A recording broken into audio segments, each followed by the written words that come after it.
Sudarsono sebagai mantan pemain timnas. Kita akan kulik semuanya di sini. Untuk itu, enjoy, kita ciptakan diskusi yang hangat.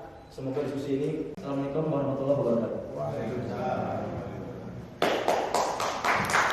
Yang junior menurut saya sangat luar biasa.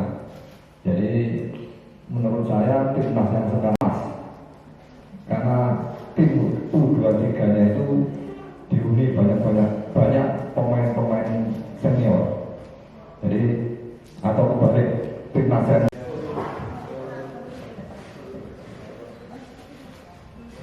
Pas banget berdua ini bang. jadi menurut saya sangat luar biasa. Jadi menurut saya generasi yang sekarang ini generasi emas menurut saya. Kita langsung meminta tanggapan dari Bang Arya sendiri terkait format timnas U23 ini Bang, yang kemarin mendapatkan sorotan banyak timnas di Piala Asia U23 menjadi playoff. Faktanya udah nggak bisa kita pungkiri, baru bagus banget ya. Satu, ini adalah zamannya sepak bola modern. Tahun 75 kali ya, waktu mau Montreal tahun 70-an, berarti hampir 50 tahun lalu. Kita hampir baca cerita. Sekarang kita saksi sejarah nih, saksi sejarah para pelaku dan sebagainya bisa melihat Indonesia dan di situasi sepak bolanya sudah sepak bola modern. Tahun 70-an itu mungkin masih belum seperti sekarang kemajuannya dan perkembangannya belum seperti sekarang. Tapi beda banget tuh, pertarungannya beda banget. Sekarang dengan seluruh kompetisi, seluruh kemajuan, modernitas yang terjadi di sepak bola, kita bisa masuk dalam posisi itu. Penyiapan timnya 3 tahun bos. Dimasukkan dalam satu klub namanya Olimpik. Itu adalah pemain-pemain Uzbek yang dengan klub. Kemudian dimasukkan dalam kompetisi 31-nya lagi. Itu adalah Olimpik namanya. Itu adalah pemain-pemain yang kemarin ikut dipersiapkan untuk masuk ke Olimpik. Walaupun klub tersebut tetap terbuka, timnas tersebut mereka tetap terbuka dengan kita Uzbek gitu ya. Dan ini saya rasa dengan kemajuan yang ada sekarang ini, percepatan yang kita lakukan, Jordania, Australia, kemudian Korea Selatan, Uzbek kita memang berat, tapi sama Irak kita bisa seimbang. Bahan diskusinya boleh apa poin-poin apa yang menarik dari diskusi hari ini? Oh. Banyak banget, jadi bingung juga ya. Yang pasti poin menarik adalah bagaimana federasi harus melakukan banyak tindakan-tindakan. Satu sisi timnasnya udah diakui bagaimana hasilnya. Kemudian gairahnya terhadap timnas ini ada permintaan kepada Pak Erik untuk juga pembenahan ke liga dan semuanya, karena timnasnya udah oke, sekarang perbaikan untuk ke liganya. Terus kemudian mengenai ini ya, perempuan sepak bola wanita ini juga harus dibenahi, dan kita kemarin hasil dari AFC-nya U17 yang di perempuan itu udah melihat hasilnya, paling tidak kita tahu posisi sepak bola wanita kita ada di mana, dan itu akan membuat pelatih kita punya gambaran blueprint apa yang akan disiapkan untuk teman-teman dari ASBW dari sepak bola wanita.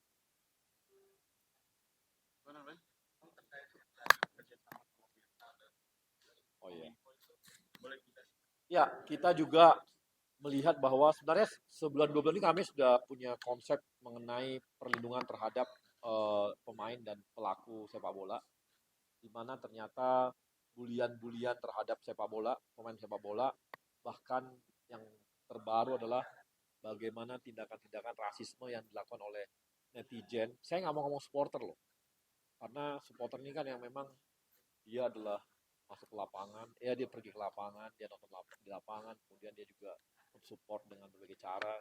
Tapi kalau netizen kita nggak tahu ya, banyak banget. Dan ini juga kami akan melakukan kerjasama dengan Meta, kemudian TikTok, kemudian YouTube, kemudian juga Kominfo, dan juga nanti kepolisian supaya kita punya aturan-aturan regulasi mengenai bagaimana perlindungan terhadap pemain. Itu sampai nanti misalnya kita punya bisa memberikan usulan kepada Meta misalnya atau TikTok apa semua atau Twitter untuk akun-akun yang mengeluarkan rasisme dan sebagainya itu bisa diblok oleh Meta atau apapun yang lainnya gitu yang aplikasi lainnya. Ini yang kita lakukan untuk menjaga dan melindungi pemain kita dan juga kepada negara-negara lain. Ini cukup memalukan ya karena ini berbahaya juga bahwa ternyata orang Indonesia rasis, itu kan memalukan gitu. Sejak kapan kita jadi rasis gitu? Baru kali ini terjadi gitu dan itu sangat jelek lah bagi semua gitu. Dan ini kita harapkan jadi berbalik ke sesuatu yang positif supaya tidak ada lagi tindakan-tindakan yang seperti ini. Gitu. Nah, kalau untuk pemainnya sendiri Bang, adakah PSSI membuat aturan untuk pemain di sosial media Bang? Karena kan fenomenanya juga kan pemain naturalisasi ini kan dapat lonjakan follower juga lebih besar gitu kan mereka atau pemain edukasi di sosial media. Jadi apakah PSSI ada aturan atau Ya pasti nanti kita bikin aturan juga kepada para pemain. Yang pasti kami akan memberikan pelatihan bagi mereka untuk pengelolaan sosial media. Itu akan dilakukan. Jadi ini kan nggak pernah terjadi. Jadi memang kita akan melakukan pelatihan-pelatihan untuk mereka. Itu pasti.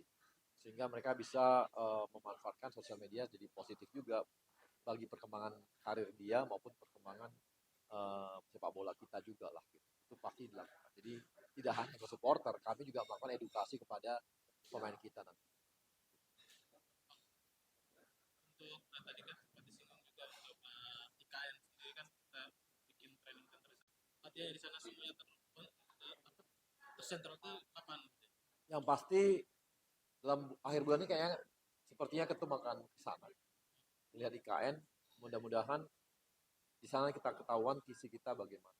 Akhir bulannya atau bulan depan saya masih cari waktu ini ya, masih cari waktu untuk bisa ke sana untuk melihat perkembangan. Nanti setelah itu kita akan sampaikan. Kalau kita nggak lihat fisiknya, kalau laporan-laporannya kan kadang-kadang inilah, tunggu aja. Bang lihat soal Liga 1 Bang, ada kabar katanya musim depan akan nyerapat asing Bang. Benar nggak sih? Wacana itu Pemain asing. pemain asing. Akan kita belum ada aturan untuk itu ya. Soal wacana dan sebagainya kan bisa aja di mana-mana. Tapi yang pasti aturannya kan kita belum lihat dari LIB. Nanti kan tapi kita akan kembali lagi kita akan lihat aturan ini apakah membuat ruang-ruang bagi kita untuk mendapatkan pemain timnas makin bagus atau enggak gitu kan. Tujuannya ke sana juga. Di samping juga untuk membuat liganya lebih kompetitif gitu ya.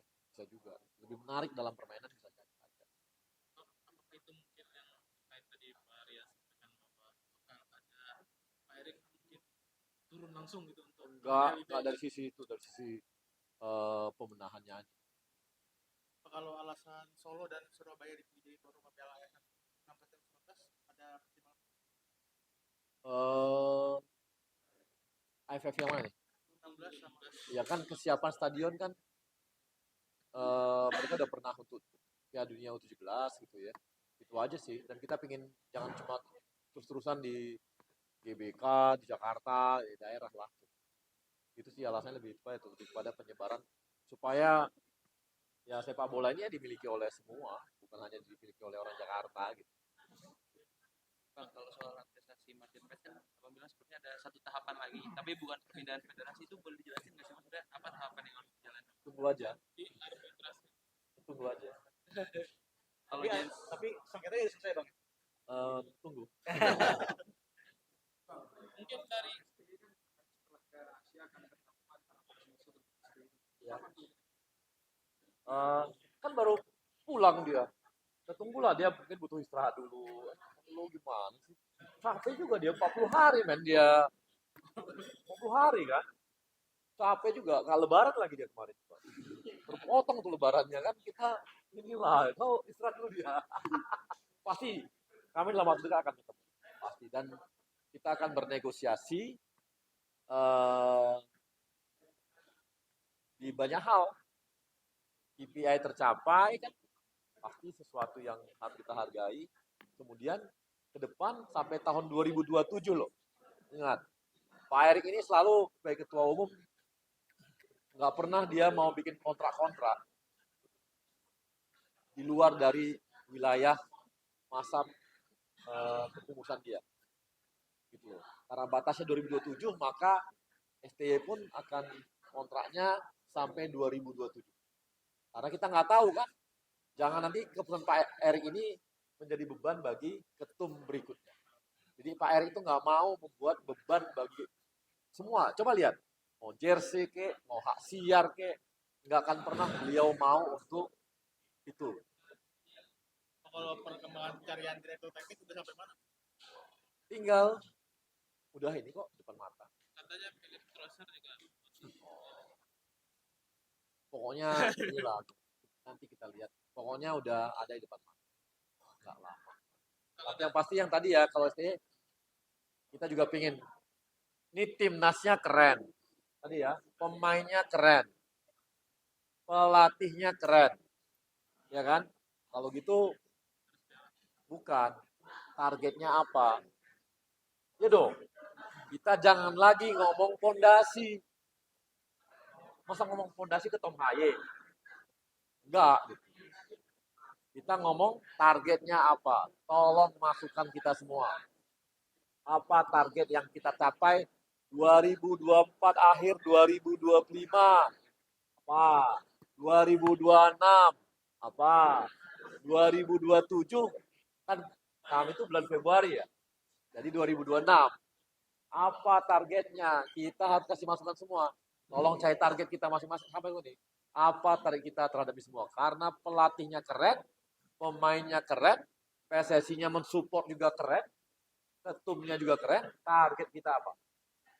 Tolong masukkan semua nih. Jangan kasih target rendah. Nanti bakal lebih tinggi ya Bang ya target.